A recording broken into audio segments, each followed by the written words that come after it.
கூட்டு பெயர். சரியா? அப்ப ஆக்கப்பெயர் அதன் வழியில வரக்கூடிய கூட்டு பெயர். சரியா? கூட்டு பெயர் அப்படிங்கும்போது பாருங்க, நான் ஏற்கனவே சொல்லியிருந்தேன் ஆக்கப்பெயர்னா ஆக்குகின்ற பெயர். அந்த சோறாக்குறத பத்தி நம்ம பார்த்தோம். சரியா? இப்ப கூட்டு பெயர் அப்படிங்கிறதுன்னு கேட்டா என்ன சொல்றது, ஒரு சொல்லோட சொல் இணைக்கிறது. சொல்லோட சொல் இணைக்கிறதுனா பிள்ளைகள் அங்க சொல்னா உங்களுக்கு தெரியும், பிரதானமா பெயர் சொல்லும் வினைச்சொல்லும் தான் சொற்கள். சரியா? பெயர் சொல்லும் வினைச்சொற்கள் தான் வந்து சொற்கள். அப்ப பெயரோட கொஞ்சம் ஒரு நிமிஷம் இருங்க.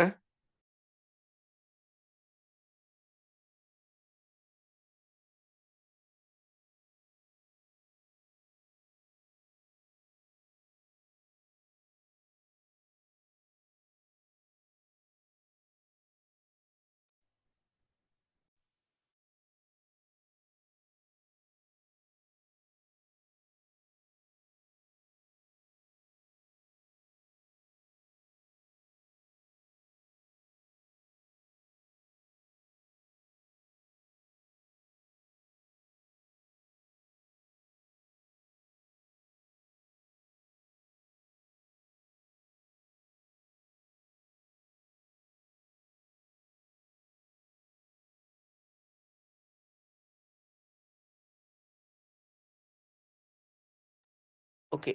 அப்ப கூட்டு பெயர். நான் பேசுறது விளங்குதா பிள்ளைகள்? தெளிவா இருக்கா? ஓகே. கூட்டு பெயர், ஆக்கப்பெயர். அப்ப 2யும் நீங்க தொடர்புபடுத்தி பார்க்கணும். கூட்டு பெயர் அப்படின்னா பிள்ளைகள், அ இந்த சொல்லோட சொல்ல சேர்க்கிறது. அப்ப சொல்னா உங்களுக்கு தெரியும், பெயர் சொல்லும், வினை சொல்லும்.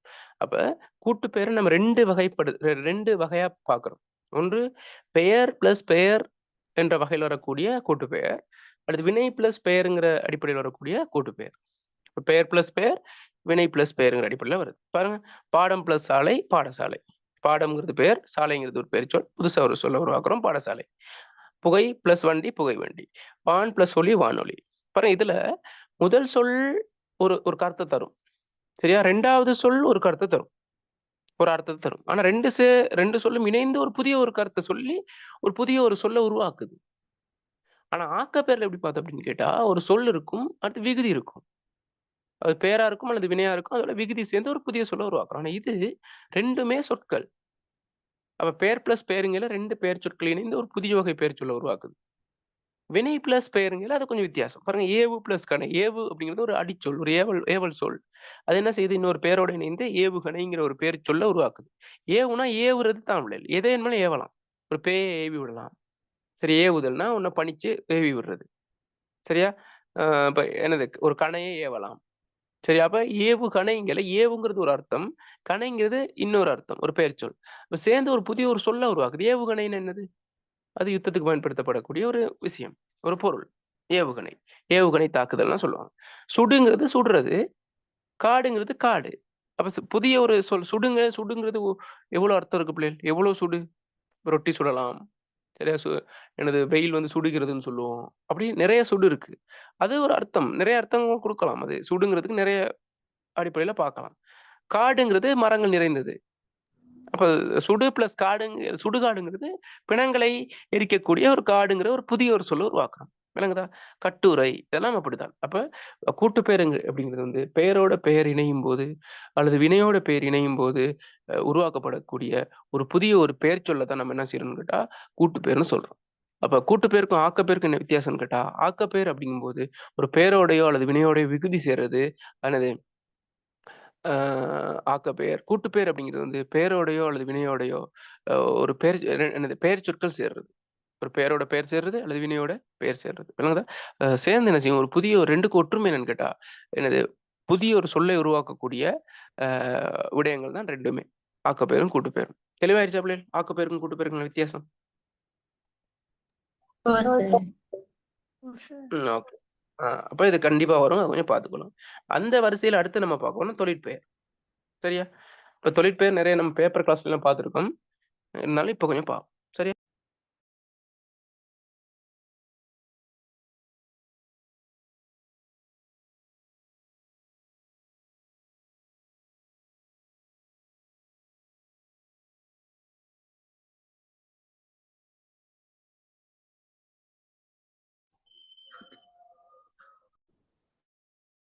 ஓகே. இப்ப தொழிற்பெயர். சரியா? இப்ப இப்ப தொழில்னா என்ன பிள்ளை? தொழில்ங்கிறது வந்து ஒரு செயற்பாடு. தொழில்னா இப்ப நம்ம வைத்தியர், ஆசிரியர் அது தொழில். அது தொழில். சாதாரண ஜாப். சரியா? இது வந்து தொழில்ங்கிறது ஒரு வினைதான் தொழில். செயல் தான் தொழில். தொழிற்படுறது. செயல் தானே தொழிற்படும். ஓகே. அப்ப தொழிற்பெயர் என்பது ஒரு தொழிலோடு, செயலோடு சம்பந்தப்பட்டது. சரியா? அப்ப அதுக்கான வரைவிலக்கணம் நல்லா ஞாபகம் வச்சுக்கணுங்க பிள்ளைகள். வினையடியாக பிறந்து வினை நிகழ்வினை அல்லது வினை நிகழாமை உணர்த்தும் பெயர் தொழிற்பெயர் எனப்படும். சரியா? பாடமாக்குங்க இப்பமே. வினையடியாக பிறந்து ஏற்கனவே பார்த்திருப்போம். வினை நிகழ்வினை அல்லது வினை நிகழாமை உணர்த்தும் பெயர் தொழிற்பெயர்ன்னு நம்ம சொல்லுவோம். வினையடியாக பிறந்து வினை நிகழ்வையோ அல்லது நிகழாமையோ உணர்த்துறது தான் என்னது? தொழிற்பெயர். சரி, இப்ப நீங்க அத மட்டும் விளங்க. அத நான் விளங்கப்படுத்துறேன் அண்ணன்கிட்ட. என்னன்னு கேட்டா, வினையடியாக அப்படின்னா ஒரு வினையில இருந்து ஸ்டார்ட் ஆகும். சரி, படி அப்படிங்கிறது ஒரு வினை. சரியா? படித்தல் அப்படிங்கிறது தொழிற்பெயர். பாருங்க, இதுதான் அந்த தொழிற்பெயருக்கும் வினையாளனுக்கும் என்ன ஒரு ஒரு ஒரு சர்ச்சை அப்படின்னு கேட்டா, பேர் வந்து தொழிற்பெயர், பேர் வந்து வினையாளனின் பெயர். பெயர் சொல்லோட வகைகளுக்குள்ள தான் இருக்கு. இருந்தாலும் கூட, இது இந்த வினை சொல்லுன்ற பண்புகள் அதிகமா ஏற்குது பிள்ளைகள். வினைச்சொல்லோட பண்புகள் அதிகமா ஏற்கிறனால தான் நம்ம இதை ஏற்க இயலுமா? ஒரு பேருண்ட வகைகளுக்குள்ள ஏற்க இயலுமா? அப்படிங்கிற ஒரு நிலைமை இருக்கு. என்ன பாருங்க, வரைவிலக்கணத்திலே நம்ம பார்க்கிறோம், வினை அடியாக பிறக்குது. வினை அடியாக பிறந்து வினை நிகழ்வையும், வினை நிகழாமையும் உணர்த்து பாருங்க. அதுலயும் வினை தான். ஆனா வகை என்ன? பெயர்ச்சொல் வகை, தொழிற்பெயர். விளங்குதா? அப்ப வினை அடியாக பிறந்து வினை நிகழ்வையோ அல்லது வினை நிகழாமையோ உணர்த்துறது என்னது? தொழிற்பெயர் நம்ம பார்க்கிறோம். சரியா?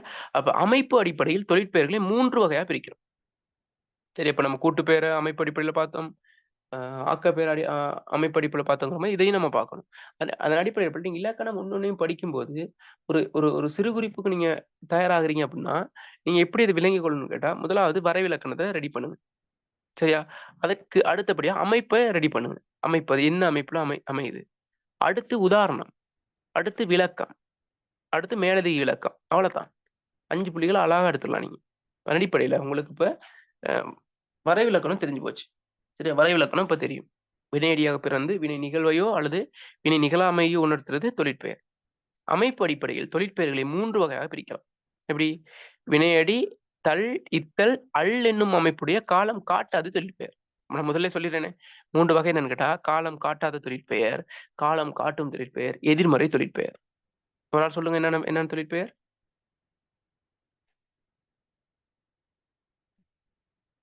சொல்லுங்க. காலம் காட்டும் தொழிற்பெயர், காலம் காட்டாத தொழிற்பெயர், எதிர்மறை தொழிற்பெயர். சொல்லுங்க யாராவது 3யும். காலம் காட்டும் சொல்லுங்க. காலம் காட்டாத தொழிற்பெயர், எதிர்மறை தொழிற்பெயர். அந்த 3 தான் இருக்கு. சரியா? அப்ப முதலாவது வந்து காலம் காட்டாத தொழிற்பெயர். சரியா? வினையடி, தள், இத்தல், அள் என்னும் அமைப்புடைய காலம் இது வந்து காலம் காட்டாத தொழிற்பெயர். அமைப்பு எப்படி? வினையடி இருக்கும். எல்லாத்துலயும் 3 அமைப்புலயும் வினையடி தான் ஃபர்ஸ்ட். சரியா? வினையடி, தள், அல்லது இத்தல் அல்லது அள். இந்த விகுதிகளை பெற்றமையக்கூடிய காலம் காட்டாத தொழிற்பெயர். அடுத்து வினையடி, கால இடைநிலை, அது அல்லது மை. இது காலம் காட்டும் தொழிற்பெயர். அடுத்து வினையடி, எதிர்மறை இடைநிலை, அது அல்லது மை. சரியா? இந்த என்னது காலம் காட்டும் தொழிற்பெயருக்கும் எதிர்மறை தொழிற்பெயருக்கும் என்ன வித்தியாசம்னு கேட்டா, வினையடி, கால இடைநிலை, அது அல்லது மை வந்து காலம் காட்டும் தொழிற்பெயர். இதுல என்னது இதுல இதுல என்னது இந்த எதிர்மறை இந்த எதிர்மறை தொழிற்பெயர்ல இடையில எதிர்மறை இடைநிலை வருது. அதுல கால இடைநிலை வருது. அதான் வித்தியாசம். சரியா? ஓகே. இப்ப நம்ம தனித்தனியா பார்க்கும்போது உங்களுக்கு விளங்கும். பாருங்க, முதலாவது காலம் காட்டாத தொழிற்பெயர். முதலாவது தள், வினையடி பிளஸ் தள்ளுங்கிற அடிப்படையில வரக்கூடியது. பாருங்க, செய் பிளஸ் தள், செய்தல். பாய் பிளஸ் தள், பாய்தல். அந்த மாதிரி நீங்க சொல்லுங்க பாப்போம். வேற உதாரணம் தள் போட்டு சொல்லுங்க. மேய்தல். மேல்.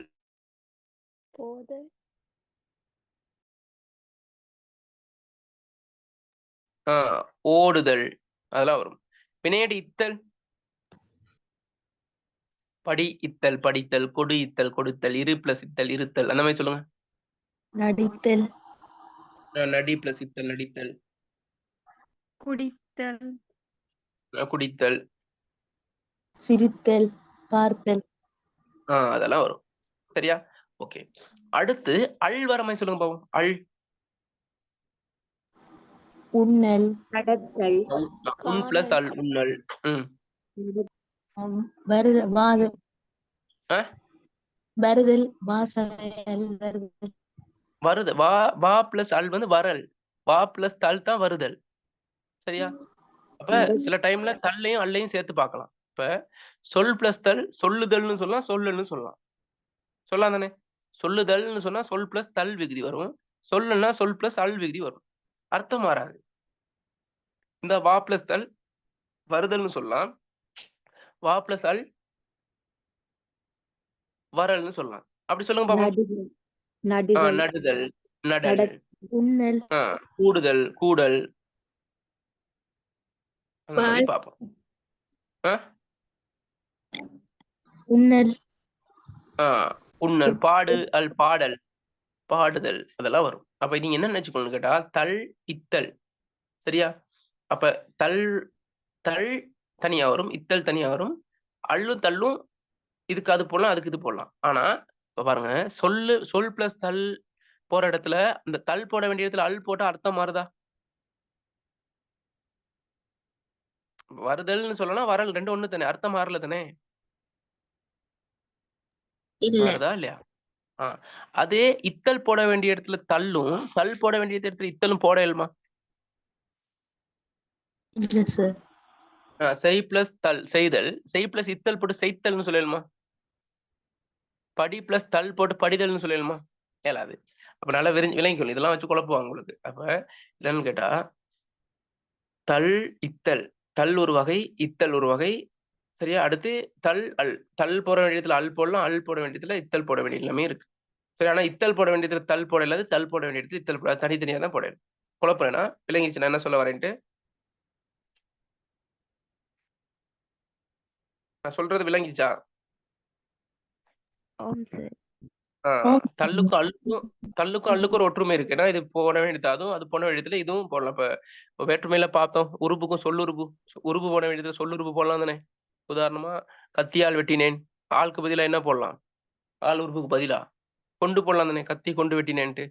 ஓகே, அந்த மாதிரிதான். சரியா? ஓகே. இதுல அடுத்து நம்ம பார்க்க போறோம் பிள்ளைகள்.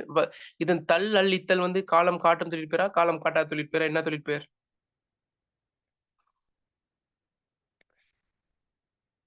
காலம் காட்டா தொழிற்பு. காலம் காட்டாது. ஓடுதல் ஏதாச்சும் காலம் காட்டுதா? பாடுதல், படித்தல் இல்ல, காலம் காட்டாது. அடுத்து பாருங்க, வினையடி கால இடைநிலை அது அல்லது மைங்கிற அடிப்படையில காலம் காட்டும். சரிங்க? போ பிளஸ் இன் பிளஸ் அது. போங்கிறது வினையடி, இன்னுங்கிறது கால இடைநிலை, அதுங்கிறது என்னது? என்னது அதுங்கிறது? தொழிற்பெயர் விகுதி. போனது, போனமை. பாருங்க, அந்த தல் அல் அல் தல் போட்ட அந்த மாதிரி தான். மை போட்ட இடத்துல அல் என்னது அதுவும் போடலாம், அது போன வேண்டிய இடத்துல மையும் போடலாம். போனது, போனமை. சரிதானே? போனது, போனமை காலம் காட்டுதானே பிள்ளை? இறந்த காலத்தை காட்டுது. போகிறமை, போகிறது, போகின்றமை, அந்த மாதிரி நம்ம பார்க்கலாம். இது என்னது? காலம் காட்டும் தொழிற்பெயர். காலம் காட்டும் தொழிற்பெயருக்கான அமைப்பு எப்படி? சொல்லுங்க, யாராவது ஒரு ஆள்.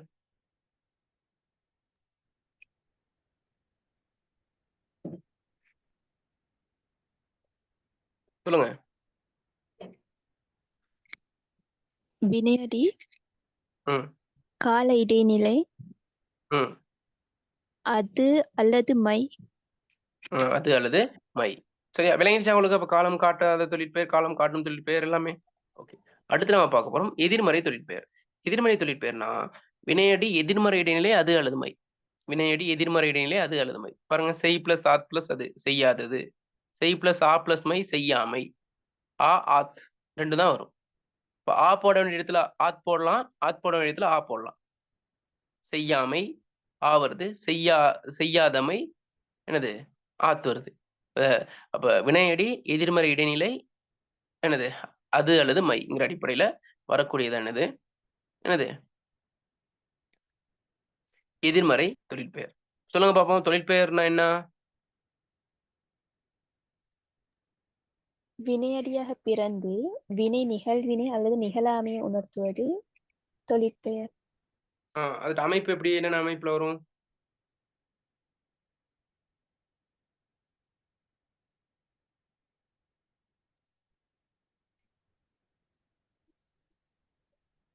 காலம் காட்டும் தொழிற்பெயர், ம் காலம் அதான் காட்டாத அதுக்கு அமைப்பு தொழிற்பெயர் சொல்லுங்க. காலம் காட்டாத தொழிற்பெயர் என்ன அமைப்பு? வினையடி ம். தல் அல்லது இத்தல் அல்லது ம். அல். அப்படி வருது. அடுத்து காலம் காட்டும் தொழிற்பெயர் வினையடி கால இடைநிலை அது அல்லது மை. அடுத்து எதிர்மறை தொழிற்பெயர் வினையடி எதிர்மறை இடைநிலை அது அல்லது மை. ஓகே. இப்போ உங்களுக்கு தொழிற்பெயர்னு ஒரு சிறு குறிப்பு வந்துருச்சு 5 புள்ளிகளுக்கு. எப்படி அந்த என்னென்ன எழுதுவீங்கன்னு சொல்லல. அது சொல்ல கேட்கல. எப்படி அத கட்டமைப்பீங்க? ஃபர்ஸ்ட் என்ன குடுப்பீங்க? முதல்ல வரைவிலக்கணத்த குடுக்கணும். அடுத்து அமைப்பு அமைப்ப குடுக்கணும். அடுத்து உதாரணம் உதாரணத்த குடுக்கணும். அடுத்து மேலதிக விளக்கத்த குடுக்கணும். அவ்வளவுதான். அப்ப தொழிற்பெயருக்கு வரைவிலக்கணத்த குடுக்குறீங்க. அதுக்கு அமைப்ப முதல்ல சொல்லிடுறீங்க. திரும்ப அந்த அமைப்ப விளக்குறீங்க. அந்த விளக்கி எழுதும்போது அதுக்கான உதாரணத்த காட்டுறீங்க. மேலதிக விளக்கம் ஏதாவது இருந்தா நீங்க சொல்லலாம். அந்த தள்ளும், அள்ளும் சேர்ந்து வருது. அந்த இத்தலும், தள்ளும் சேர்ந்து வராது. அந்த மாரி ஒரு விமர்சன ரீதியா நீங்க சொன்னாலும் நல்லாருக்கும். அப்ப முழுமையா 5 புள்ளிகள பெறுவதற்கு நம்ம என்ன செய்யணும்? அது தொடர்பா என்னென்னத்த சொல்ல முடியுமோ அத தான் சொல்லிறணும். விளங்கிச்சா அப்ப தொழிற்பெயர்? ஆம் சார். ஓகே. அடுத்து வினையால் அணையும் பெயர். ஓ வினையால் சார். அணையும் பெயர்னா வினையால் அணையும் பெயர்னா என்ன? வினையடியாக பிறந்து வினையையும், காலத்தையும், செய்தியும் வினைபுரியும் சிறப்பையும் கர்த்தாவையும் உணர்த்துறது என்னது? வினையால் அணையும் பெயர். ஆ பாருங்க தொழிற்பெயருக்கும் இதுக்கும் என்னது 2ம் அதே மாதிரி வரைவிலக்கணம் தான் ஆரம்பிக்குது. வினையடியாக பிறக்குது. தொழிற்பெயரும் வினையடியா தான் பிறக்குது. வினையால் அணையும் பெயரும் வினையடியா தான் பிறக்குது. அப்ப வினையடியாக பிறந்து வினையையும், காலத்தையும், வினைபுரியும் கர்த்தாவையும். வினையையும், காலத்தையும், வினைபுரியும் கர்த்தாவையும் உணர்த்தும் பெயர் வினையால் அணையும் பெயர் எனப்படும். சரியா? சரியா? வரைவிலக்கணம் விளங்காட்டி பரவாயில்ல. இப்ப உங்களுக்கு ஒரு புரிதல் ஒண்ணு இருக்கா இப்ப? சும்மா வாசிக்கும்போது உங்களுக்கு பாடமாக்குற அளவுல இருந்தா போதும். நான் அத விளங்கப்படுத்துறேன் இப்ப. வினையடியாக பிறந்து வினையையும், காலத்தையும், வினைபுரியும் கர்த்தாவையும். ஆனா தொழிற்பெயர் என்னது? வினையடியாக பிறந்து என்னது? வினை நிகழ்வையும், வினை நிகழாமையும். இது வினையடியாக பிறந்து வினையையும், காலத்தையும், வினைபுரியும் கர்த்தா. அப்ப வினை, காலம், கர்த்தா 3யும் உணர்த்தும். சரியா? அப்ப இது வரைவிலக்கணம். அடுத்து அமைப்பு சொல்லணும் தானே? அமைப்பு எப்படி? வினையால் அணையும் பெயர்கள் தற்கால தமிழில் பின்வரும் அமைப்பை கொண்டுள்ளன. எப்படி? வினையடி, கால இடைநிலை, படர்க்கு இடப்பெயர். சொல்லுங்க யாராவது ஒரு ஆள் எப்படி அமைப்பு? வினையடி கால இடைநிலை படர்க்கு இடப்பெயர். படர்க்கு இடப்பெயர். இந்த அமைப்புல தான் வரும். அப்ப அமைப்பு சொல்லிட்டோம். வினையடி, கால இடைநிலை, படர்க்கு இடப்பெயர். ஓகே. அடுத்து கவனிங்க. அதுக்கு பாருங்க ஒரு உதாரணம் குடுக்குறோம். வா பிளஸ் இந்தித் எழுத்துப்பிழை ஒன்று இருக்கு. இந்தித் பிளஸ் அவன். வாங்குறது என்னது? வினையடி. இந்தித்ங்கிறது கால இடைநிலை அடுத்து அவன்ங்கிறது படர்க்க இடப்பெயர். படர்க்கு இடப்பெயர். பாருங்க வந்தவன், வந்தவர்கள், வந்தவள், வந்தவனை இதெல்லாம் என்னது? வினையால் அணையும் பெயர்கள். சரியா? விளங்கிச்சா? இதுதான் என்னது? ஆம் சார். முதலாவது. அடுத்து எதிர்மறை வினையால் அணையும் பெயர் அப்படிங்கும்போது நம்ம என்ன செய்றோம்? வினையடி, எதிர்மறை இடைநிலை, படர்க்கை. பாருங்க. இப்ப அதுலயும் பார்த்தோம்னா எதிர்மறை தொழிற்பெயர் பார்த்தோம்னா அது எப்படி அமைப்பு எப்படி வந்துச்சு? சொல்லுங்க. எதிர்மறை தொழிற்பெயர் எப்படி அமைப்பு வந்துச்சு? வினையடி வினையடி எதிர்மறை இடைநிலை அது அல்லது மை. இது எப்படி வருது? வினையடி எதிர்மறை இடைநிலை படர்க்கை இடப்பெயர் செய் பிளஸ் ஆத் பிளஸ் அவன். செய்யாதவன், செய்யாதது. ஓகே. இப்ப பிள்ளைகள் இப்ப நம்ம பார்க்க போறோம். இப்ப ஏன் வினையால் அணையும் பெயர்ன்னு நம்ம சொல்றோம்? நாளைக்கு ஏற்கனவே உங்களுக்கு பேப்பர் கிளாஸ்ல விளங்கப்படுத்தியிருப்பேன். ஏன் அது வினையால் அணையும் பெயர்ன்னு சொல்றோம் அப்படின்னு கேட்டா, நான் சொன்னேன் தானே இப்ப குமார்ங்கிற பெயர் எடுக்கிறோம். குமார் வந்தான். குமார் வந்தான். குமார் வந்தான்ங்கிறது ஒரு தனி வாக்கியமா இல்லையா? தனி வாக்கியம் தானே? சொல்லுங்க. தனி வாக்கியம் தானே? குமார்ங்கிறது எழுவாய், வந்தான்ங்கிறது பயனிலை அல்லது ஒரு வினைமுற்று. சரியா? ஓகே. அப்ப இங்க குமார் வந்தான் அப்படிங்கும்போது இந்த குமார் இந்த வந்தானை எந்த ஒரு ஒரு ஒரு தாக்கத்தையும் செலுத்தல. சரியா? குமார்ங்கிற ஒரு நபர் அவர் செயல் சொல்லப்பட்டிருக்கு வந்தான். சரியா? அப்ப குமார் வந்தான். இப்ப இது குமார் வந்தான்ங்கும்போது பெயர்ச்சொல் அப்படி பெயர்ச்சொல்லாவே இருக்கு. வினைச்சொல் ஒரு வினைச்சொல்லாவே இருக்கு. அதுல எந்த ஒரு குழப்பமும் நமக்கு இல்ல. சரியா? எதையும் எந்த ஒரு சொல்லும் எந்த சொல்லையும் என்னது? குறைக்கல. எந்த ஒரு சொல்லையும் தலையிடல. அப்படி அப்படியே இருக்கு. சரியா? எதையும் ஒரு சொல் எந்த ஒரு சொல்லும் எந்த ஒரு சொல்லோட இணையல. ஆனால் வினையால் இணையும் பெயர் அப்படிங்கும்போது இணையும் பிள்ளை. சரி, குமார் வந்தான் அப்படிங்கும்போது குமார் வந்தான்கையில அது பிரச்சனை இல்ல. ஆனா இந்த இடத்துல வந்தான் அதை எச்சமா மாத்துனா பேரெச்சமா மாத்துங்க வந்தான. வந்த அவன் இல்ல பேரெச்சமா மட்டும் மாத்துங்க. வந்த வந்த வந்த வந்தான் வினைமுற்று என்ன ஆயிடுச்சு? எச்சமா மாறின பிறகு இந்த இந்த குமார நம்ம நேரடியா போடாம என்ன செய்யறோம்னு கேட்டா, குமாருக்கான படர்க்கை இடப்பெயரை போடுறோம். மாற்று பெயர் தானே படர்க்கை இடப்பெயர். குமாருக்கான மாற்று பெயர் தானே படர்க்கை இடப்பெயர். குமாருக்கான மாற்று பெயர் என்ன? அவன் அவன். அப்ப வந்த அவன் அவன். வந்த அவன். சேர்த்து எழுதுனா வந்த அவன். அப்ப நம்ம அவன் போடாம இருந்தா இந்த இடத்துல என்ன போட்டிருக்கணும்? அவன் போடாம இருந்திருந்தா என்ன போட்டிருக்கணும்? அவன் போட வேண்டிய இடத்துல என்ன போட்டிருக்கணும்? குமார் குமார் போட்டிருக்கணும். அப்படி குமார்னு வந்திருந்தா எப்படி வந்திருக்கும்?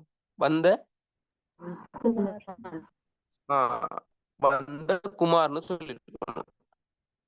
வந்த குமார். சரியா? நம்ம என்ன சொல்றோம்? வந்த அவன்னு சொல்றோம். அப்ப என்ன நடந்திருக்கு அப்படின்னு கேட்டா, இங்கு குமார் வந்தான் அப்படிங்கும்போது, இந்த குமார் வந்து எந்த ஒரு இதுலயும் சிக்கல் படல. குமார் அப்படியே தான் இருந்துச்சு. ஆனா, இங்கு இந்த வந்தான் வந்து வந்த அப்படின்னு வினை எச்சமா மாறும்போது, எனவே இந்த எச்ச வினையாக மாறும்போது, இந்த எச்ச வினையின் காரணமாக இந்த குமார் என்ன செய்யுது? அணைந்து விட்டது. அணைந்ததுன்னா இல்லாமல் போகுது. இந்த குமார் அணைந்து, அந்த குமாருக்கான மாற்று பெயராக அவன் பயன்பட்டிருக்கு. சரியா? வந்த அவன், வந்தவன். விளங்கிடுச்சா? ஓ சார் விளங்கிடுச்சு என்ன சொல்றேன்? ஓகே. இப்ப ஒரு வீட்ல குமார் ஒருத்தர் வாராரு. சரி எந்த வீட்டுக்கு வராரு. குமாருங்கிறவர் வாராரு. சரி அவர் வந்து எங்க அப்பாவுக்கு தெரிஞ்சவரு. அப்ப வந்து என்ட்ட கேட்கிறாரு, உங்க அப்பா எங்க அப்படின்ட்டு. நான் சொல்றேன், அவர் இல்ல அப்படின்ட்டு. அவர் போயிட்டாரு. அப்ப அப்பா என்னட்ட வந்து கேட்கறாரு, யாராச்சும் வந்தாங்களா? என்ன கேட்டாங்களான்ட்டு. ஆமாப்பா. யாரு? குமார் வந்தாரு. எங்க? வந்தவன் சென்று விட்டார். வந்தவர் சென்று விட்டார் அப்படின்னு தான் சொல்லுவேன். வந்த குமார் சென்று விட்டார்ன்னு சொல்லல. விளங்குதா? அப்ப வந்த குமார் தான் இங்க வந்தவனா மாறுது. எனவே இந்த வந்தங்கிற வினை எச்சத்தால் குமார் என்ற பெயர்ச்சொல் அணைந்து அந்த குமாருக்காக பயன்படுத்தப்படக்கூடிய ஒரு மாற்று பெயர் அல்லது இலக்கண ரீதியாக சொல்ற அந்த படர்க்கை இடப்பெயர் என்ன செய்து வருது. எனவே இந்த படர்க்கை இடப்பெயர். எனவே இந்த எச்ச வினையின் காரணமாக குமார் என்கின்ற பெயர் மறைந்து படர்க்கை இடப்பெயர் வந்தனாலதான் அல்லது குமாருக்காக பயன்படுத்தப்படுகின்ற ஒரு மாற்று பெயர் வந்தனாலதான் நம்ம என்னன்னு சொல்றது? என்னன்னு சொல்றோம்? என்னன்னு வினையாளன் சொல்றோம்? வினையால் அணையும் பெயர். வினையெச்ச பிள்ளை வினையால் அணையும் பெயர். ஓ சார் எதுவும் சந்தேகம் இருந்தா கேளுங்க. தொழிற்பெயர்லயும் வினையால் அணையும் பெயர்லயும்.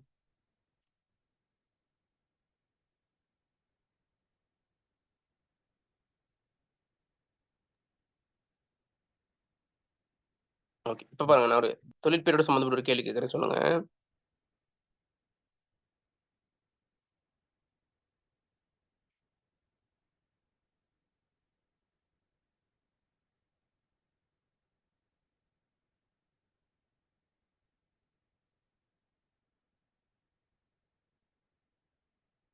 இதுல மேகம் வந்தது. இதுல வந்ததுங்கிறது என்ன? வந்ததுங்கிறது என்ன? வினையால் அணையும் பெயரா? தொழிற்பெயரா? மேகம் வந்தது. தொழிற்பெயர் ம்? தொழிற்பெயர் ஏன் தொழிற்பெயர்னு சொல்றீங்க?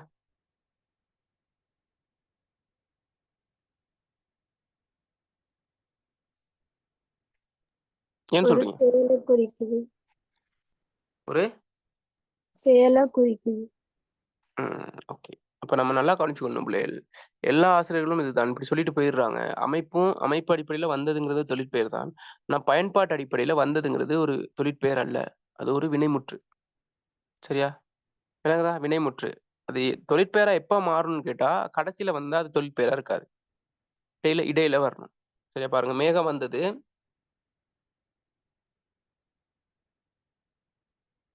இங்க பாருங்க. மேகம் வந்ததை விடுங்களேன். மேகம் வந்ததை விடுங்களேன். இப்ப வேற ஒரு உதாரணம் சொல்றேன்.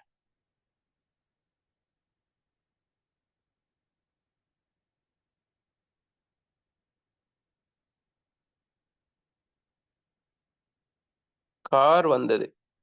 இங்க காருங்கிறது எழுவாய், வந்ததுங்கிறது ஒரு பயனிலை வினைமுற்று. சரியா? நேற்று வந்தது இந்த கார் தான். இந்த கார் தான். இந்த இடத்துல வந்தது எங்க இருக்கு? நடுவுல. நடுவுல இருக்கு. சரியா? நேற்று வந்தது இந்த கார் தான். அப்ப கார் வந்ததுக்கும் நேற்று வந்ததுக்கும் என்ன வித்தியாசம்?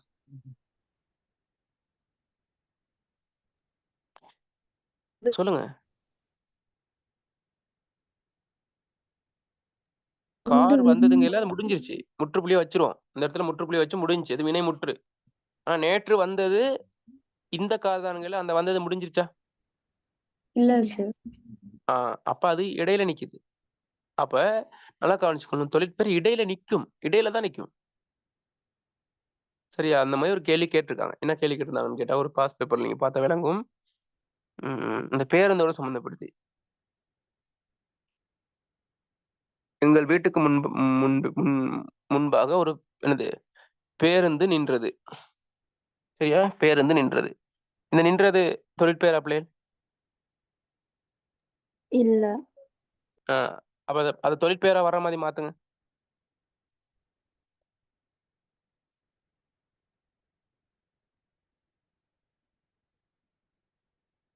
தொழிற்பெயரா மாத்துங்க. தொழிற்பெயர் வர்ற மாதிரி அந்த வசனத்தை மாத்துங்க. வீட்டுக்கு முன்னால் நின்றது இந்த பேருந்து தான். வீட்டுக்கு முன்னால் நின்றது இந்த பேருந்து தான். சரியா? ஓகே, அப்படி வருது. விளங்குதா உங்களுக்கு விஷயம்? பார்ப்போம். ஓகே, இதுதான் பிள்ளைகள். இந்த மாதிரி தான் நீங்க என்ன செய்யணும்? இதை பார்த்துக்கொள்ளணும். சரியா? இப்ப இந்த தொழிற்பெயருக்கும் வினையாளனை பெயருக்கும் சேர்த்த மாதிரி இப்படியும் கேள்வி கேட்போம். உதாரணமா இல்ல, அது தேவையில்ல. அது நம்ம எம்சிக்கு பார்க்கும்போது நம்ம ஞாபகப்படுத்துறேன். சரி, இப்ப பாஸ் பேப்பர் யார்கிட்ட இருக்கா? பாஸ் பேப்பர் ஒரு 5 வருஷம் பாஸ் பேப்பர் யார்கிட்ட இருக்கா? ஒரு இருக்கா? அதுல கடைசி வருஷம் இல்ல. இப்ப எத்தனாம் ஆண்டு இருக்கு கடைசியா உங்கள்ட்ட? கடைசியா வந்தது இருக்கா? கடைசியா இப்ப இந்த நினைச்ச அந்த எக்ஸாம் பேப்பர் யாருக்கும் கிடைச்சா இல்ல தானே? பாஸ் பேப்பரா வரல தானே? புக்ல வரல தானே?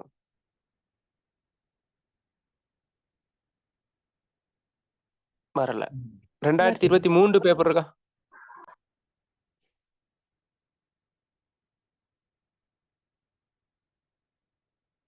ரெண்டாயிரத்தி 23, 22, 21 இருக்கா? 22 இருக்கா? 22ல உள்ள ஒரு 16, 17வது கேள்வி கொஞ்சம் பாருங்களேன். அந்த இதோட வந்தது இந்த தொழிற்பெயரோட சம்பந்தப்படுத்தி ஏதாவது கேள்வி வந்திருக்குன்னு பாருங்களேன். 22, 23லையும் கொஞ்சம் பாருங்க. 23ல 22 பாருங்க.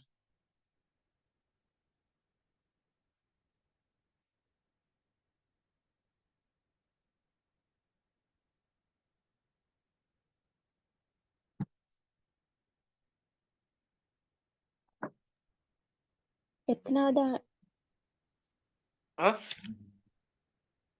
இருக்கா? அந்த பேருந்தோட சம்பந்தப்படுத்தி கேள்வி வந்திருக்கா?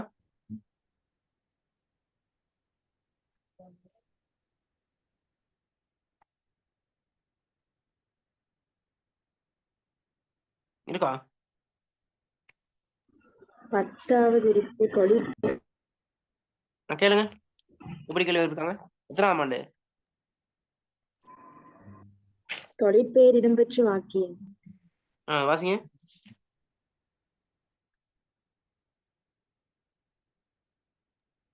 நேற்று எங்கள் வீட்டுக்கு ஒரு வாகனம் வந்தது. வாகனம் என்ன? Okay okay. கேள்வி வாசிங்க. பின்வருவனவற்றுள் தொழிற்பெயர் இடம்பெற்றுள்ள வாக்கியம்.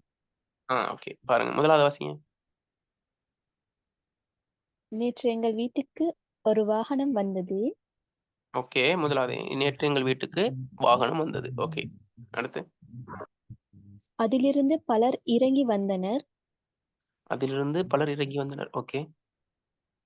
வந்த எல்லோரையும் எனக்கு தெரியாது. வந்த எல்லோரையும் எனக்கு தெரியாது. ஓகே. வந்தவர்களுள் சிலர் எனது உறவினர்கள். வந்தவர்கள் சிலர் உறவினர்கள். ஓகே, அடுத்து. அவர்கள் வந்தது எனக்கு மகிழ்ச்சியை தந்தது. அவர்கள் வந்தது எனக்கு மகிழ்ச்சி தந்தது. ஓகே, இதுல எது தொழிற்பெயர் வாக்கியம்?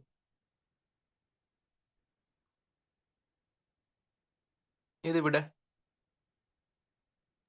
அவர்கள் வந்தது எனக்கு மகிழ்ச்சி தந்தது. இப்ப எது தொழிற்பெயர்? வந்ததா, தந்ததா? வந்தது வந்தது தந்தது தொழிற்பெயர் இல்லையா?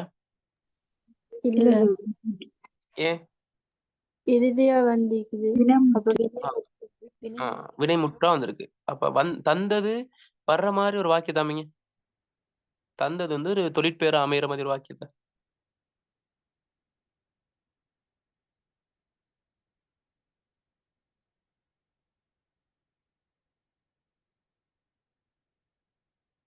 சும்மா ஒரு வாக்கியத்தை அமைங்க. அவர் எனக்கு தந்தது ஓர் சிறந்த புத்தகம். Very good. அவர் எனக்கு தந்தது ஒரு சிறந்த புத்தகம். இதுதான் என்னது? அந்த என்னது தொழிற்பெயர். விளையின் சேப்பலையில் கன்ஃபியூஸ் ஆயிருவீங்களா? தொழிற்பெயர் வினையாளின் பேர்லயும். இல்ல சார், விளங்கிச்சு. அப்ப இப்படி நீங்க யோசிச்சீங்களா?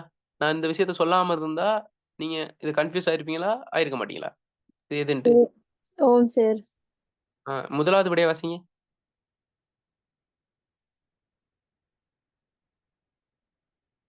இந்த கேள்வியில முதலாவது விடைய. நேற்று எங்கள் வீட்டுக்கு ஒரு வாகனம் வந்தது. வாகனம் வந்தது. அதைத்தான் அடிச்சிருப்பீங்க பெரும்பாலும். சரியா? நிறைய மாணவர்கள் அதுக்கு தான் அடிச்சிருக்காங்க. அதனால நம்ம என்ன செய்யக்கூடாது? விளக்கம் இல்லாம இருக்கக்கூடாது. ஓகே பிள்ளைகள். அப்ப நம்ம அதை பார்த்துருக்கோம். அடுத்த கேள்விக்கு போக போறோம் பிள்ளைகள். தொகைச்சொல். இதோட நான் நினைக்கிறேன் வினை இது முடியுது இந்த பெயரியல். சரியா? தொகைச்சொல் அப்படிங்கும்போது ஒரு தொகைச்சொல்லின் முதலாவது உறுப்புக்கும் இரண்டாம் உறுப்புக்கும் இடையில் உள்ள வாக்கிய உறவின் அடிப்படையில் தொகைச்சொற்களை 5 வகையாக பாகுபடுத்தும். சரி, அப்ப தொகைச்சொல் என்ன பிள்ளைகள்? தொகைன்னா என்ன? தொக்கு நிற்றல். தொக்கு நிற்றல் என்னது? மறைந்திருத்தல். எது மறைந்து நிக்குது? உருபு மறைஞ்சிருக்கு. என்ன உருபு மறைஞ்சிருக்கு? வேற்றுமை உறுப்பு, பண்பு உறுப்பு, உம்ங்கிற உறுப்பு, உவமை உறுப்பு அப்படின்னு இருக்கு. சரியா? ஓகே. அப்ப அது எந்த உருவு மறைஞ்சிருக்கோ அந்த உருவுக்கு ஏற்ற மாதிரி அது பெயர் கொள்ளும். வேற்றுமை உருவு மறைஞ்சிருந்தா வேற்றுமை தொகை, ஒரு கால இடைநிலையும் பெயரச்ச விகுதியும் மறைந்திருந்தால் வினைத்தொகை, பண்பு உருவு மறைஞ்சிருந்தால் அது பண்பு தொகை, உவமை உருவு மறைஞ்சிருந்தால் அது உவமை தொகை, உம்முங்கிற விகுதி மறைஞ்சிருந்தால் அது உண்மை தொகை. சரியா? அப்ப ஒரு தொகைச்சொல்லின் முதலாம் உறுப்புக்கும் இரண்டாம் உறுப்புக்கும் இடையில் உள்ள வாக்கிய உறவின் அடிப்படையில் தொகைச்சொற்களை 5 வகையாக பாகுபடும். அதுல வேற்றுமை தொகை. வேற்றுமை தொகை என்ன? அது சாதாரணமான விஷயம். ஐ, ஆள், கூ, இன்னது, கண் ஆகிய 2 முதல் 7ஆம் வேற்றுமை வரை உள்ள உருபுகள் மறைந்து நிற்க சொற்கள் இணைந்து தொகைச்சொல்லாக அமைவது வேற்றுமை தொகை எனப்படும். சரியா? அது தெரியும் எனக்கு. கடற்கரைங்கல விரிவா சொன்னா கடலினது கரைன்னு வரும். அதுல அதுங்கிறது மறைஞ்சிருக்கு. கண்ணீர்னா கண்ணிலிருந்து வழியும் நீர் 5ஆம் வேற்றுமை. எது? இல்லுங்கிற உருபு அல்லது இலிருந்துங்கிற சொல்லுருபு அது மறைஞ்சிருக்கு. தங்க காப்பு தங்கத்தால் செய்யப்பட்ட காப்பு ஆளுங்கிற வேற்றுமை உருவம் மறைஞ்சிருக்கு 3ஆம் வேற்றுமை. இந்த மாதிரி வேற்றுமை உருவம் மறைந்து நின்று 2 பெயர் சொற்கள் இணைந்து வந்தால் அது வேற்றுமை தொகை. இதுல எதுவும் சந்தேகம் உங்களுக்கு இருக்காது. இருக்கா உங்களுக்கு இதுல சந்தேகம் எதுவும் இருந்தா கேளுங்க. வேற்றுமை தொகையில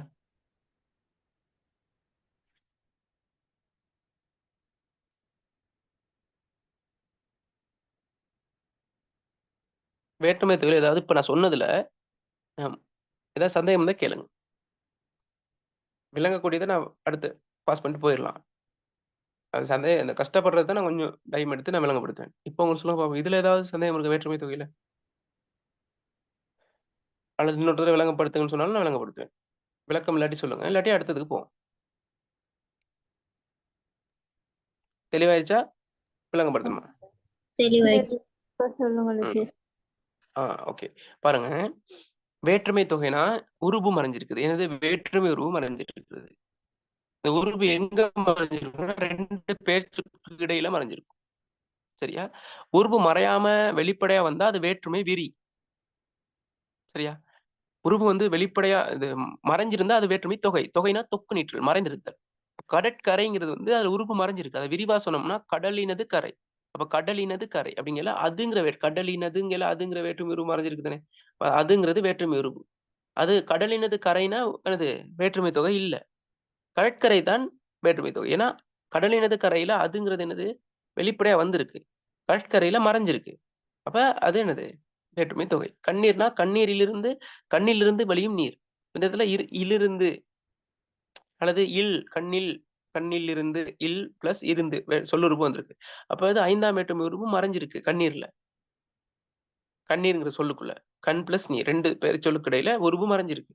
அதைத்தான் நம்ம என்ன செய்யறோம்? வேற்றுமை தொகைன்னு சொல்றோம். தங்க காப்புனா தங்கத்தால் செய்யப்பட்ட காப்பு. ஆளுங்கிற வேற்றுமை உருபு என்ன செஞ்சிருக்கு? இந்த தங்கத்துக்கும் காப்புக்கும் இடையில மறைஞ்சிருக்கு. விளங்குதா? இது என்னது? 3ஆம் வேற்றுமை தொக்கு நிற்கக்கூடிய வேற்றுமை தொகை. விளங்க? அப்ப 2 பேர் சொற்களுக்கு இடையில வேற்றுமை உருபு மறைஞ்சிருந்தால் அது வேற்றுமை தொகை. விளங்கிச்சா? யாரும் கேட்டது ஓ டவுட்? சரி விளங்கிச்சு. ஓகே. அடுத்து வினைத்தொகை. இது கொஞ்சம் நல்லா டீப்பா விளங்க வேண்டிய ஒரு நிலைமை பிள்ளைகள். ஏன்னா நிறைய பேர் என்ன செய்யறாங்க, 3 காலத்துக்கும் வருது 3 காலத்துக்கும் வருதுன்னு அப்படியே MCQல நம்ம என்ன செஞ்சிடணும்ட்டா அப்படி கண்டுபிடிச்சிடலாம். அது ஓயலுக்கு ஓகே. ஏவுகணை, ஏவுகின்ற கணை, ஏவும் கணை, ஏவிய கணை, ஊறுகாய், ஊறுகின்ற காய், ஊறும் காய், சுடுசோறு, சுடுகின்ற சோறு, சுடும் அப்படி அப்படி பார்த்து கண்டுபிடிச்சிடலாம். ஆனால் வரைவிலக்கணத்தோடு நம்ம படிக்கணும். இங்கே லெவல் அட்வான்ஸ் லெவல் தானே. அதன் அடிப்படையில காலம் காட்டும் இடைநிலையும் பெயரெச்ச விகுதி மறைந்து நிற்க வினையடியும் பெயர்ச்சொல்லும் இணைந்து அமையும் தொகைச்சொல் வினைத்தொகை எனப்படும். காலம் காட்டும் இடைநிலையும் பெயரெச்சு பாடமாக்குங்க, கொஞ்சம் மைண்ட் கெடுங்க, சும்மா பாடமாக்குங்க. இந்த விளக்கத்தை நான் சொல்லித்தரேன். இப்போ இந்த இதை மட்டும் கொஞ்சம் ஒரு நிமிஷம் டைம் தரேன். நீங்க மைண்டு கெடுங்க, எடுத்து பாடமாக்கணும். பார்க்காம சொல்ற அளவுக்கு பாடமாக்கணும். பாருங்க, கொஞ்சம் அதை பாருங்க. காலம் காட்டும் இடைநிலையும் பெயரெச்ச விகுதி மறைந்து நிற்க வினையடியும் பெயர்ச்சொல்லும் இணைந்து அமையும் தொகைச்சொல் வினைத்தொகை எனப்படும்.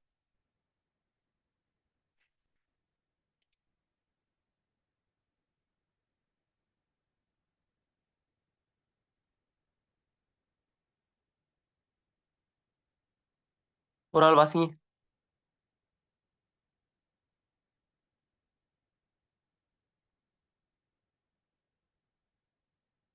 வாசிங்க ஒரு ஆள்.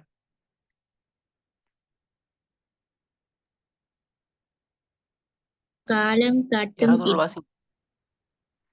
காலம் காட்டும் இடைநிலையும் பெயரெச்ச விகுதியும் மறைந்து நிற்க வினையடியும் பெயர் சொல்லும் இணைந்து அமையும் தொகை சொல் வினைத்தொகை எனப்படும். ஓகே, பாருங்க.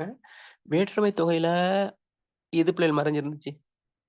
வேற்றுமை தொகையில எது மறைஞ்சிருந்துச்சு? வேற்றுமை உருபு. உருபு. என்ன உருபு? வேற்றுமை உருபு. எத்தனை உருபு? எத்தனை உருவு மறைஞ்சிருந்துச்சு? ஒரு வேற்றுமை தொகையில எத்தனை உருவு மறைஞ்சிருக்கும்?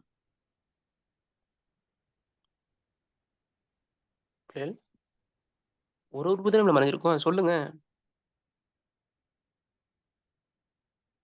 ஒரு உருவு தான் மறைஞ்சிருக்கும். ஒரு உருவு தான் மறைஞ்சிருக்கும். ஆனா வினை தொகையில 2 மறைஞ்சிருக்கும்.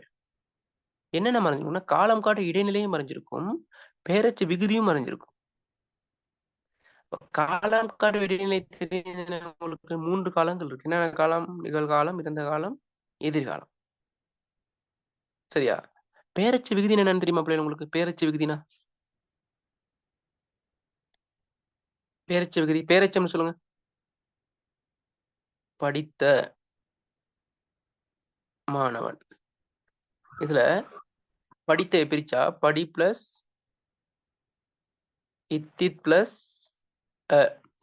பிளஸ் மாணவன். இதுல பெயரச்ச விகுதி எது? இது படிங்கிறது வினை அடி, இத்தித் வந்து கால இடைநிலை, ஏங்கிறது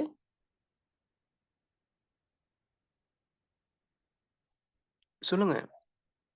விகுதி. என்ன விகுதி? பெயரெச்ச விகுதி. பெயரெச்ச விகுதி. இது கால இடைநிலை, இது வந்து பெயரெச்ச விகுதி. சரியா? விளங்கிச்சா? இப்ப கால இடைநிலைக்கும் பெயரெச்ச விகுதிக்கும் உள்ள வித்தியாசம் விளங்குதா? இது கால இடைநிலை, இது பெயரெச்ச விகுதி. சரியா? அப்ப இந்த கால இடைநிலையும் பெயரெச்ச விகுதி நீக்கிட்டா எப்படி வரும் பிள்ளை? நீக்கிட்டா மீதி எது எஞ்சி நிற்கும்? எது எஞ்சி நிற்கும்? பேசுங்க. கால இடைநிலையும் பெயரெச்ச விகுதியும் நீக்கிட்டா படிங்கிற சொல்லல மிகுதி எது இருக்கும்? படியண்டி. படிங்கிற ஒரு பெயர் சொல், சரி பெயர் சொல்ல வினைச்சொல்லா? வினைச்சொல் வந்து வினைச்சொல் வந்து இருக்கும். ஓகே, இப்ப பாருங்க. இப்ப உங்களுக்கு காலம் காட்ட இடைநிலைன்னு என்னன்னு தெரியும், பெயரச்ச விகுதி என்னன்னு தெரியும். இப்ப பாருங்க, இதுக்கு வருவோம், வரைவிலக்கணத்துக்கு வருவோம். காலம் காட்ட இடைநிலையும் பெயரச்ச விகுதி மறைந்து நிற்க வினையடியும் பெயர்ச்சொல்லும் இணைந்து வருது. சரியா? பாருங்க, சுடு சோறு எடுப்போம். சுடு சோறு, இதுதான் பிள்ளைகள் வினைத்தொகை. அப்ப வினைத்தொகையில என்னென்ன மறைஞ்சிருக்கும்?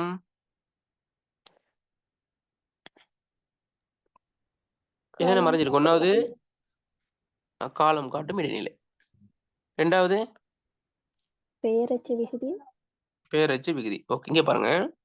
இந்த சுடுசோறுல என்ன கால இடைநிலை மறைஞ்சிருக்கு, என்ன பெயரச்சு விகுதி மறைஞ்சிருக்கு?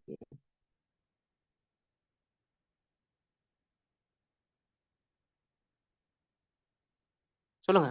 சுடுசோறுல எந்த கால இடைநிலை மறைஞ்சிருக்கு, எந்த பெயரச்சு விகுதி மறைஞ்சிருக்கு?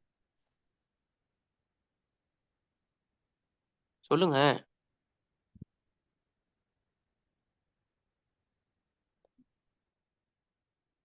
இந்த சுடுசோறை நம்ம 3 காலத்துக்கும் மாத்தும் போது வருகின்றது.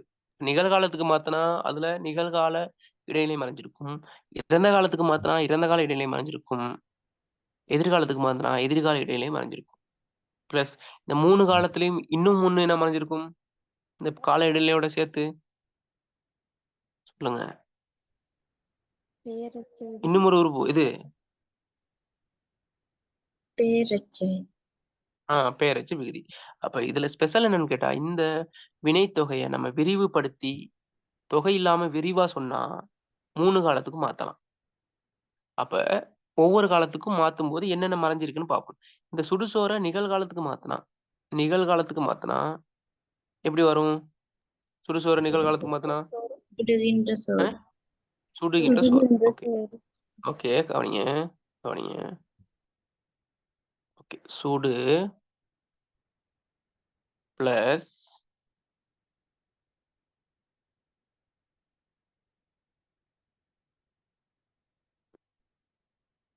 கின்று பிளஸ் அ. சரியா? சுடு பிளஸ் கின்று பிளஸ் அ பிளஸ்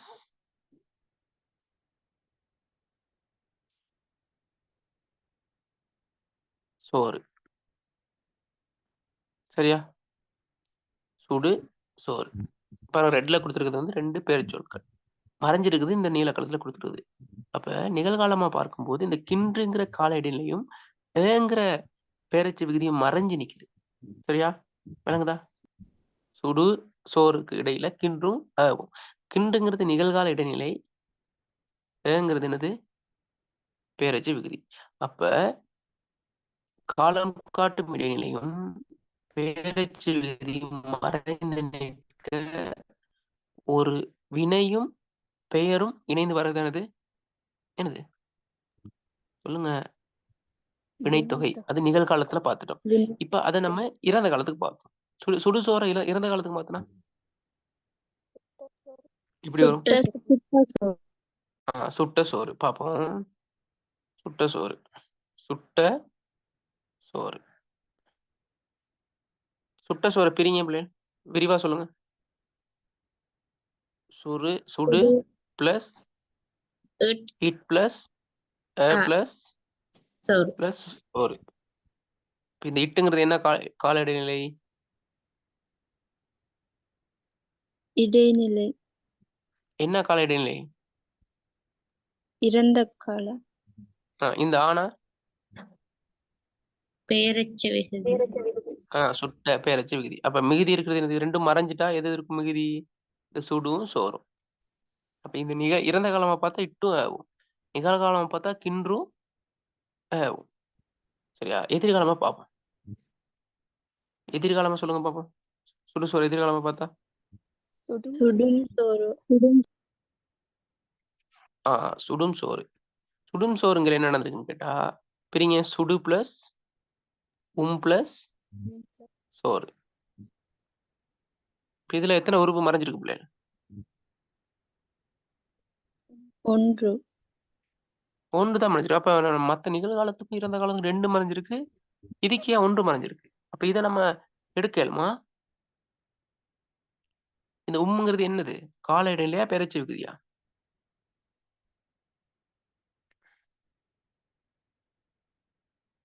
உம்முங்கிறது கால இடைநிலையா பெயரச்சு விகுதியா? கால இடைநிலை பெயரச்சு விகுதி மறைஞ்சிருக்கு. கால இடைநிலை. என்ன கால இடைநிலை?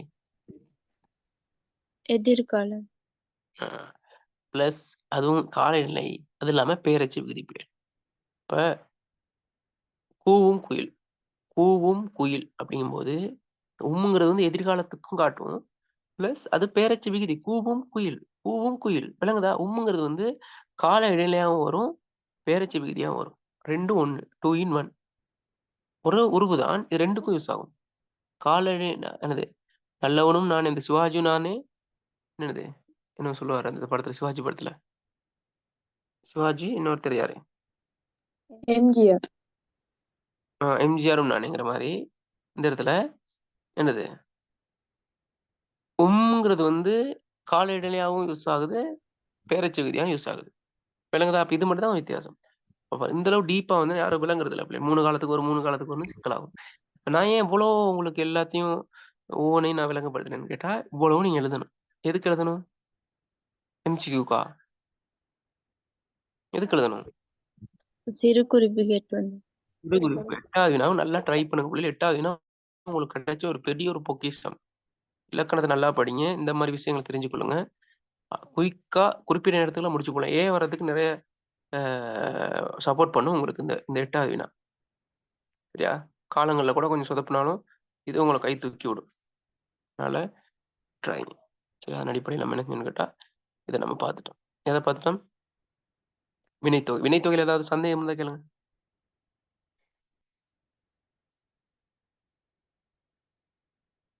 இல்ல சார். இருக்கா? ஓகே. ஆ. இப்ப மத்தத பார்க்க போறோம். பண்புத்தொகை. என்னது? ஆகிய, ஆன அல்லது ஆன ஆகிய பண்புருவு மறைந்து நிற்க பண்பு உணர்த்தும் சொல் பிறிதொரு சொல்லோடு இணைந்து உருவாகும் தொகைச்சொல் பண்புத்தொகை. தெரியுதானே? வட்டமான மேசை, வட்ட மேசை. ஆனங்கிறது மறைஞ்சிருந்தா வட்ட மேசை. வெண்மையான மணல், வெண்மணல். இது இது உங்களுக்கு விளங்கப்படுத்துமா பிள்ளைகள்? பண்புத்தொகை விளங்கும் தானே? சந்தேகம் இருக்கா பண்புத்தொகையில? இல்ல சார். இருபெயரொட்டு பண்புத்தொகை ரொம்ப முக்கியம். இருபெயரொட்டு பண்புத்தொகை என்னன்னு கேட்டா, ஆன ஆகி என்னும் உருபு மறைந்து நிற்க பொதுப்பெயரோடு சிறப்பு பெயரோ, சிறப்பு பெயரோடு பொதுப்பெயரோ சேர்ந்தமையும் தொகைச்சொல்லை இருபெயரொட்டு பண்புத்தொகைன்னு சொல்லுவோம். பொதுப்பெயர்னா என்ன? சிறப்பு பெயர்னா என்ன? சொல்லுங்க பாப்போம். பொதுப்பெயர்னா என்ன? சிறப்பு பெயர்னா என்ன?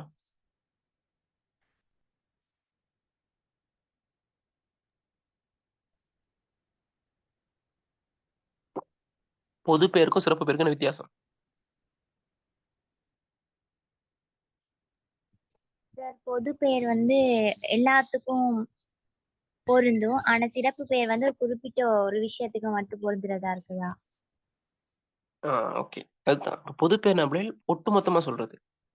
இப்ப மரங்கள்ங்கிறது பொதுப்பெயர். அதுல தென்னைங்கிறது சிறப்பு பெயர். மரத்துல பொதுவாக இருக்கக்கூடிய மரம்னு சொல்லக்கூடியதுல ஒரு பிரிவு தான் சிறப்பு. உணவு பொது. அதே ரொட்டிங்கிறது சிறப்பு. அந்த மாரி இங்கு இப்ப பாருங்க, சிட்டுக்குருவி அப்படிங்கிற குருவிங்கிறது பொது தானே. அதுல ஒரு வகை தானே சிட்டுங்கிறது. வேற என்னென்ன குருவி இருக்குது? நெறைய குருவி இருக்கு தானே. குருவி பொது பெயர். சிட்டுங்கிறது என்னது? சிறப்பு பெயர். தென்னை மரம். மரம்ங்கிறது பொது பெயர். தென்னைங்கிறது சிறப்பு பெயர். வட்டமே. ஜனாதிபதி மகிந்த. ஜனாதிபதி பொது பெயர். மகிந்த சிறப்பு பெயர். சிறப்பு பெயர். சரியா? அப்ப பாருங்க, சிட்டுக்குருவிங்கல முதல்ல சிறப்பு பேர் வந்திருக்கு. அடுத்து குருவி பொது பேர் வந்திருக்கு. அப்ப சிறப்பு பேரோட பொது பேர் வந்திருக்கு. ஜனாதிபதி மகிந்தங்கல ஜனாதிபதி பொது பெயர், மகிந்த சிறப்பு பெயர். விளங்குதா? அப்ப அப்ப சிட்டாகிய குருவி, ஜனாதிபதியாகிய மகிந்தன்னு தான் சொல்லுவோம். ஜனாதிபதியான மகிந்த, சிட்டான குருவின்னு தான் சொல்லுவோம். அப்ப இதுல என்ன மறைஞ்சிருக்குன்னு கேட்டா, ஆன ஆகிய மறைஞ்சிருக்கு. மறைஞ்சிருந்து பொது பேரும், சிறப்பு பேரும் இணைஞ்சு வருது. அல்லது சிறப்பு பேரும், பொது பேரும் வருது. வேற ஏதாவது சொல்லுங்க பாப்போம் உதாரணம். இருபெயரொட்டு பண்பு தொகைக்கு.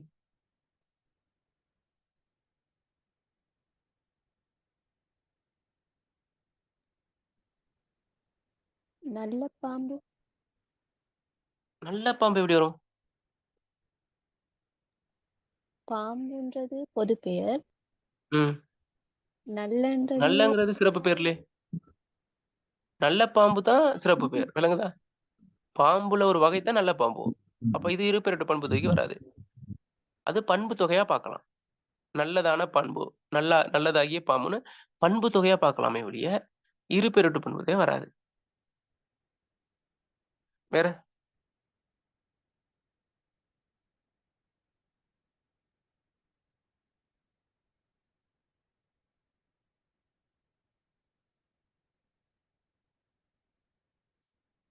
வேற சொல்லுங்க. பஞ்சவர்ண கிளி. Very good. பஞ்சவர்ண கிளி சரி. கிளி பொது பெயர், அதுல பஞ்சவர்ண கிளிங்கிறது சிறப்பு பெயர். பஞ்சவர்ணமாகிய கிளி, பஞ்சவர்ணமான கிளி. Very good.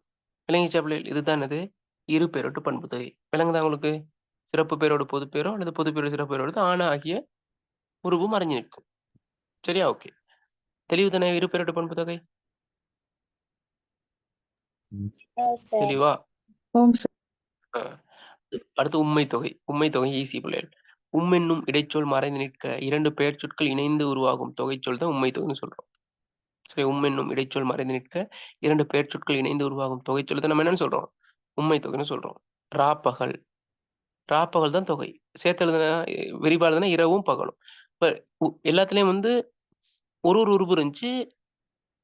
ஒரே உருவு ஒண்ணு தான் இருந்துச்சு. இப்ப உதாரணமா வேற்றுமை தொகையில ஒரு உருவு தான். இதுல உம்முங்கிறது 2 இடத்துல வரும். ஒண்ணு முதலாவது சொல்லின் கடைசிலயும் வரும், 2வது சொல்லின் கடைசிலயும் வரும். இரவும் பகலும். இரவுல ஒரு வருது, பகல்ல ஒரு வருது. இரவும் பகலும். மனைவியும் மக்களும். விளங்குதா? விளங்குதா? அப்ப என்னும் இடைச்சொல் மறைந்து நிற்க 2 பெயர் சொற்கள் இணைந்து உருவாகும் தொகைச்சொல் என்னது? உம்மை தொகை எனப்படும். அது என்னும் இடைச்சொற்கள்னு தான் பார்க்கணும். என்னும் இடைச்சொற்கள் மறைந்து நிற்க, அதாவது முதலிலும் கடைசியிலும். முதலாவது சொல்லின் கடைசியிலும், 2வது சொல்லின் கடைசியிலும் உம்ங்கிறது மறைஞ்சு நின்று என்ன செய்யும்? 2 பெயர் சொற்கள் வருது. அந்த மாதிரி வேற ஏதாவது சொல்லுங்க.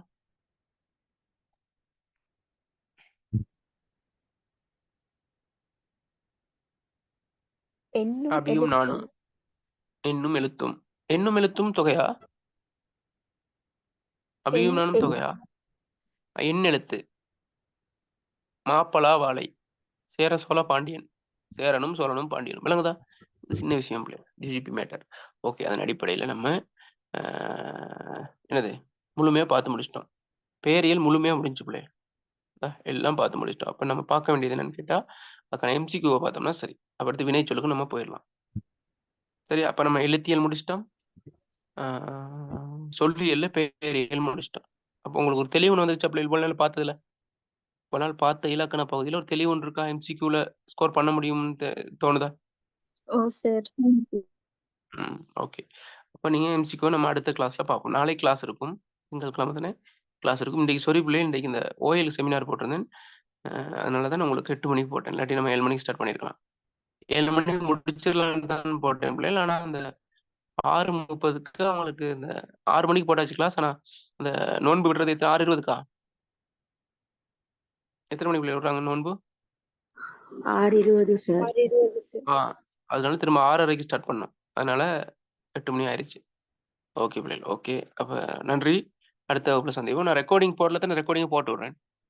வராதவங்களுக்கு ரெக்கார்டிங் நேற்று உள்ளதும் இன்றைக்கு உள்ளதுக்கும் நான் அனுப்பி விடுறேன். சரியா? ஓகே. ஓகே பிள்ளை. நன்றி, வணக்கம். அடுத்த வகுப்பில் சந்திப்போம். Okay. Thank you sir. Okay. Good night.